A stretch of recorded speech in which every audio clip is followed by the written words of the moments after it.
आता पाहूयात महत्त्वाच्या काही 25 बातम्या। बीड शहरातील छत्रपती शिवाजी महाराज चौकातील एटीएम मध्ये 500 रुपयांच्या नोटा उपलब्ध असल्याचं समोर आलेलं आहे। बँकेच्या अधिकाऱ्यांनी संपर्क साधला असता डिजिटल करन्सीवर भर दिला जात असल्याची माहिती आहे। उल्हासनगरमध्ये ठाकरेंच्या शिवसेनेचे उपजिल्हाप्रमुख तेजस सांगळे आणि पदाधिकाऱ्यांचा शिंदेच्या शिवसेनेत प्रवेश आहे, तर शिळफाट्यातील आव्हाडांच्या राष्ट्रवादीचे विभागाध्यक्ष गणेश मुंडे आणि निकिता मुंडे यांचाही शिंदेच्या शिवसेनेत प्रवेश झाला। प्रधानमंत्री मोदींच्या आव्हानाला प्रतिसाद देत हंसराज अहिर यांच्या सुरक्षा ताफ्यातील एस्कॉर्ट वाहन सोडवण्याचा निर्णय घेण्यात आलाय। इंधन बचतीसाठी देशाच्या हितासाठी हा छोटासा प्रयत्न आहे। माजी केंद्रीय गृहराज्यमंत्री हंसराज अहिर यांनी ही प्रतिक्रिया दिली। एकनाथ खडसेंनी स्वाभिमानासाठी सत्ताधारी पक्ष सोडून विरोधात बसणं पसंत केलं। जेलमध्ये टाकतील म्हणून 2 हाना, पण भाजपात घ्या अशी भूमिका घेण्याइतपत हे सोपं नाही। बाळासाहेब ठाकरे आपल्याबद्दल 4 चांगले शब्द सांगून गेलेत। रोहिणी खडसेंचा नारायण राणेंना टोला। कल्याण रेल्वे स्टेशन परिसरामध्ये केडीएमसी आणि रेल्वे पोलिसांची संयुक्त धडक कारवाई। अतिक्रमण केलेल्या परिवाल्यांची हकालपट्टी। सलग 2 दिवसांपासून कारवाई सुरू।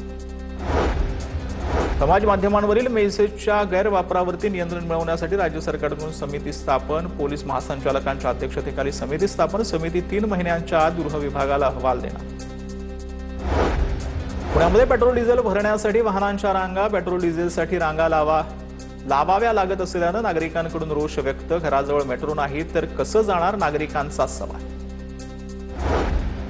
राज्य महिला आयोगाच्या माजी अध्यक्षा रुपाली चाकणकर यांनाही ईडीनं समन्स बजावल्याची सूत्रांची माहिती। 2 दिवसांपूर्वी एसआयटी कडून 5.5 तास चाकणकर यांची चौकशी झाल्यानंतर आता ईडीची एंट्री। चाकणकर यांच्या अडचणीत वाढ होण्याची शक्यता। अब की बार तोंड दाबून बुक्क्यांचा मार। खासदार अमोल कोल्हेंची कवितेतून मोदींवर टीका।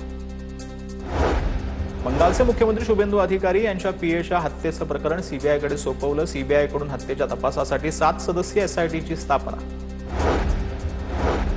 पश्चिम बंगालचे मुख्य निवडणूक आयुक्त राज्याचे मुख्य सचिव बनले। मनोज कुमार अग्रवाल यांची बंगालच्या मुख्य सचिवपदी नियुक्ती। शुभेंदू अधिकारी यांच्या या नियुक्तीमुळे राजकारण तापण्याची चिन्ह। पश्चिम बंगालच्या निवडणूक आयोगाच्या सीईओ यांना त्यांच्या कर्माचं फळ मिळालं। रोहित पवारांची मनोज कुमार अग्रवाल यांच्यावर टीका।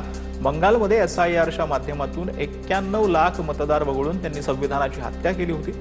रोहित पवारांची प्रतिक्रिया। परभणीत रोख रकमेचा तुटवडा। बँका आणि एटीएम समोर ग्राहकांची नाराजी। अनेक एटीएम मधून केवळ 100 रुपयांच्या नोटांचाच पुरवठा। 500 रुपयांच्या नोटा गायब। एकवेळी फक्त 4000 रुपयेच मिळत असल्यानं नागरिक त्रस्त।